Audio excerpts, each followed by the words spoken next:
We are having a gender reveal party, and this set was gifted to us from Amazon. This is a he or she, what will baby be? Kind of like it's like a flag material.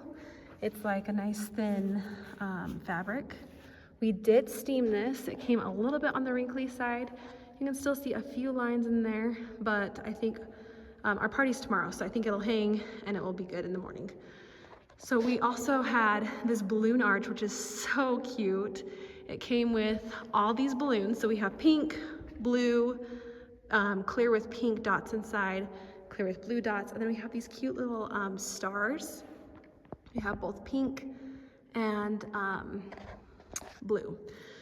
So what we did is we had a balloon blower upper thing.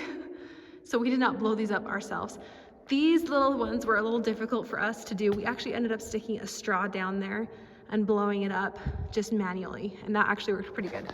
So, but then this comes with, I'll show you, like a ribbon like this.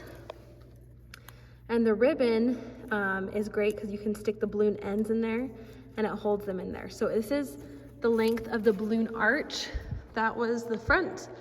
I went down to the side and there was just a little bit left over, but I liked this height and so I didn't end up doing more on the bottom. So this is how it looks. It's actually really nicely filled in. I feel like we could have moved a few balloons from up here down to a little bit over here, but I like it. We will have a table on this side where the guests will guess if it's a boy or a girl. And then we'll just have this for the party, which is so fun. This is such a cute little set. So convenient to have it all together. Super awesome. And it was kind of fun to put together too. So if you are looking for a fun gender reveal decor, this is a great one to look into.